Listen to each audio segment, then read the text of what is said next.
as trombetas tocavam, eles entendiam pelo toque o que eles deveriam fazer. Então, aquelas marchas, aqueles movimentos, todos eles eram conduzidos pela nuvem e pelos dois trombeteiros. Um movimento celestial e um movimento terrenal. E esses dois movimentos tinham que estar em harmonia. Era na harmonia do movimento da nuvem e dos trombeteiros que o povo se movia. Que coisa linda, irmãos. Que coisa linda. Sabe o que o Espírito Santo está dizendo? Este é o mover do povo de Deus. Você se lembra quando Paulo, ele escreve o capítulo 1 da Epístola aos Efésios. Ali do versículo 13 até o versículo 14, ele faz uma linda, a mais magnífica, a mais profunda exposição doutrinária acerca do eterno propósito de Deus em Cristo. Aí depois, a partir do versículo 15 até o versículo 23, ele vai fazer uma oração e vai tratar sobre 3 temas. E um dos temas que ele trata é a nossa vocação celestial.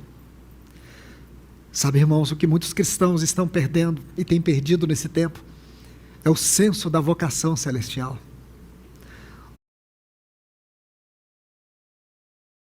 Por um movimento celestial. Aqui está o problema, irmãos. Porque você não pode desconectar esses capítulos aqui do que aconteceu lá. O que foi que aconteceu em Rimon Pérez? O que foi que aconteceu em Ritma? Foi que, com o passar dos dias, eles perderam a conexão. Eles perderam essa vocação celestial. Eles eram governados por isso. Aquela nuvem se movia e os trombeteiros tocavam. E pelo som dos trombeteiros, eles sabiam que tipo de movimento deveriam ter. Mas aqui é um ponto, irmãos, que o Espírito Santo colocou com muito cuidado. Deixe-me falar rapidamente. A partir do versículo 11 do capítulo 10, até o versículo 28, vai mostrar como que era essa ordem dessa marcha. Então, como que eles marcharam? Se você estudar, até chegar ao Monte Sinai, eles vieram como uma multidão, tudo misturado, todo mundo andando. Mas quando eles chegaram no Sinai, Deus deu a visão da casa, do sacerdócio. Aí depois Deus traz a nuvem. Aí depois Deus ordena os trombeteiros. Agora Deus coloca eles em ordem. E a ordem era o seguinte: havia 4 grupos. O primeiro era o estandarte de Judá. E os gersonitas e os meraritas, que eram levitas, deveriam desarmar todo o tabernáculo. E esses gersonitas, esses meraritas, eles iam junto com o estandarte de Judá. Judá era o primeiro estandarte. A palavra aqui é uma bandeira. Então era um estandarte que era levantado. Judá ia na frente, toda a tribo de Judá, e as demais tribos respectivas a este grupo, e eles iam à frente, e a arca da aliança ia à frente deles. Que lindo isso, irmãos. E sabe, só depois de 3 dias, que o segundo estandarte partia, que era o estandarte de Ruben. Aí partia o estandarte de Ruben, com os coatitas levando os utensílios. Aí depois que o estandarte de Ruben com as demais tribos que compunham este grupo, eles partiam, aí viu o estandarte de Efraim, com 3 tribos. E por último, lá na retaguarda, havia o estandarte de Judá, e as demais, de Dan e as demais tribos. Porque se tinha vanguarda, também tinha a retaguarda, porque ninguém pode ficar para trás. Aí eles partiam. Quando Judá, que estava sendo governado também pela nuvem, a nuvem parava, aí Judá parava, aí Ruben contava 3 dias, aí eles partiam, e aí as tribos iam partindo desses estandartes. Era assim a caminhada deles. Espere aí, talvez você não esteja entendendo muito, mas eu preciso colocar mais um ponto. Aqui no capítulo 10, depois vocês vão entender. Nós precisamos de todo esse cenário, senão não vamos entender o que significa essa maravilhosa porção referente a Rimon Pérez. O Espírito Santo colocou uma nota aqui, muito importante. No versículo 29 a seguir, olha aqui onde começa o erro. Olha a sutileza das coisas. Disse Moisés a Robabe, filho de Reuel, o midianita. Esse aqui é o sogro de Moisés. Estamos em viagem para o lugar que Jeová disse: dar-vo-lo-ei, vem tu conosco, e te faremos bem, pois é Jeová que prometeu prosperidade a Israel.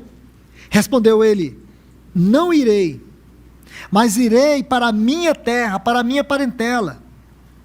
Tornou-lhe Moisés: não nos deixe, porquanto sabe os lugares em que devamos acampar no deserto, e nos servirá de guia. Opa, tem um problema aqui, irmãos. Moisés disse que o seu sogro midianita que deveria ir à frente. Está vendo o erro? Você precisa ler essa porção. Agora, por favor, irmãos, Deuteronômio capítulo 1.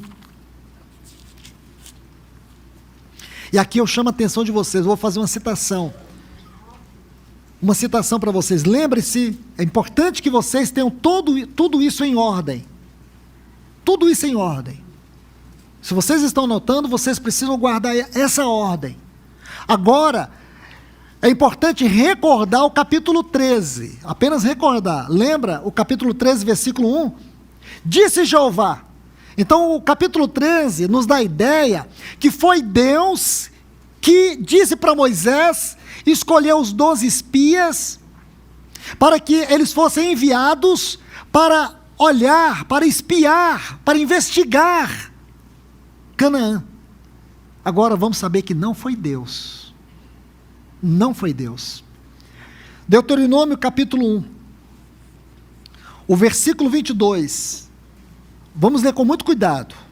Então, todos vós chegastes a mim, isso aqui é Moisés, lembrando eles, e dissestes: enviemos homens diante de nós, que nos espie a terra, e nos ensine o caminho, para que devemos subir, e as cidades que devemos ir. Aí Moisés diz: isso me pareceu bem. E eu tomei 12 homens dentre vós, um homem de cada tribo. Não foi Deus. Mas por que lá disse que foi Deus? É um triste juízo quando Deus nos deixa seguir nossos próprios caminhos. Irmãos, você vai percebendo que Deus conhecia a fraqueza desse povo, a obstinação. Se você for lendo, assim que eles saíram deste Sinai, assim que essa peregrinação prosseguiu, eles vão chegar numa estação chamada Kibroth Hatavá. A tradução desta palavra no hebraico é túmulos da cobiça, é a 13ª estação. Túmulos da cobiça, porque aqui em Kibroth Hatavá eles começaram a cobiçar, lembrar das comidas do Egito. Túmulos da cobiça. Saíram de Kibroth Hatavá, eles foram para Hazerote. Lá em Hazerote, Miriam seduziu Arão para que eles pudessem confrontar Moisés acerca da sua esposa, que não era judia. E a Bíblia diz que Miriam ficou leprosa, e ela ficou retida, e o povo não pôde partir enquanto Miriam não fosse restaurada. Aí depois chegamos em Ritma, que nós acabamos de ler. Então você vê, são quedas, são declínios, são pecados, e o Senhor tem que tratar, porque enquanto o pecado não for tratado, nós não podemos prosseguir.